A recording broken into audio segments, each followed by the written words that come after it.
মার্কিন যুক্তরাষ্ট্রে জন্ম নিলে নাগরিকত্ব, এই দীর্ঘদিনের সাংবিধানিক নীতি বহাল রেখেছে দেশটির সর্বোচ্চ আদালত।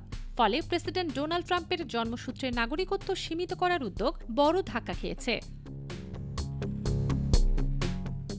সুপ্রিম কোর্ট ট্রাম্পের এই নির্বাহী আদেশকে অবৈধ ঘোষণা করেছে, যেখানে নথিপত্রহীন অভিবাসী এবং সাময়িক ভিসাধারীদের যুক্তরাষ্ট্রে জন্ম নেওয়া সন্তানদের জন্মসূত্রে নাগরিকত্ব না দেওয়ার কথা বলা হয়েছিল।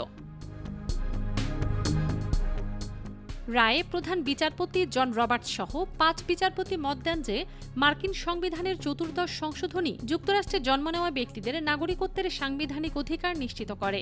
আদালত স্পষ্ট জানায়, কংগ্রেস যদি এই অধিকার সীমিত করতে চাইত, তবে তা সংবিধান বা আইনে পরিষ্কারভাবে উল্লেখ থাকতে হতো। অন্যদিকে ট্রাম্প ও তার সমর্থকদের দাবি ছিল, বর্তমান ব্যবস্থা অবৈধ অভিবাসন এবং বার্থ ট্যুরিজমকে উৎসাহিত করছে। তবে আদালত এই যুক্তি গ্রহণ করেনি। রায়ের পর ট্রাম্প সামাজিক যোগাযোগ মাধ্যমে ক্ষোভ প্রকাশ করে আদালত ব্যবস্থার সমালোচনা করেন এবং রাজনৈতিক লড়াই চালিয়ে যাবার ঘোষণা দেন।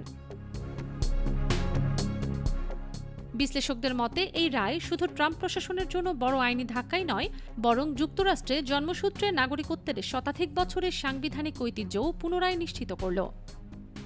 সাপ্তাহিক বাংলা গ্যাজেট নিউজ ডেস্ক।